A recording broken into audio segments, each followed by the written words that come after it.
ఆయన చెప్పేది కొండంత చెప్తారు, చేసేది కనీసం గోరంత కూడా ఉండదు. ఈ రోజు కూడా ఆయన ఇస్తున్నటువంటి తల్లికి వందనంలో ఎంతమంది పిల్లలకు ఆ తల్లికి వందనం రాలేదు.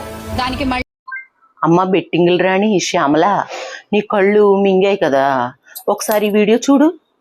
నమస్తే అండి, నా పేరు సౌజన్య. మా ఆయన గారి పేరు రమేష్ అండి. నాకు 5 ఆడపిల్లలు. పెద్ద పాప 2nd ఇయర్ చదువుతుంది, సెకండ్ అమ్మాయి 9th క్లాస్ చదువుతుందండి. 3 కవల పిల్లలు ఆడపిల్లలు. వీళ్ళు 4th క్లాస్ చదువుతున్నారండి. నేను ఒక ప్రైవేట్ స్కూల్లోనే చేస్తున్నాను టీచర్ గాని.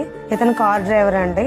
గత ప్రభుత్వంలోనే మాకు ఒక అమ్మాయికి మాత్రమే అందింది. ఇప్పుడు 5 పిల్లలకి కూడా నాకు తల్లికి వందనం అందజేయడం చాలా ఆనందంగా ఉన్నదండి.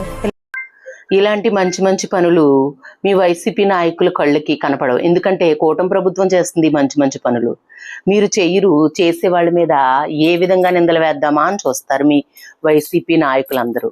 ఒక్కరు కాదు, మీరు వేసినట్టు ఒక్క స్టూడెంట్కి కాదు డబ్బులు వేస్తుంటా. తల్లికి వందనం ఇంట్లో ఎంతమంది పిల్లలుంటే అంతమంది, 1 అవని 2 అవని 3 అవని 6 అవని, ఎంతమంది పిల్లలుంటే అంతమంది పిల్లలకి తల్లుల అకౌంట్లో డబ్బులు వేస్తున్న కూటమి ప్రభుత్వం. దట్ ఈస్ కూటమి ప్రభుత్వం. ఇంకొకసారి పిచ్చివాగుళ్ళు వాగొద్దు శ్యామల, నోరు అదుపులో పెట్టుకో.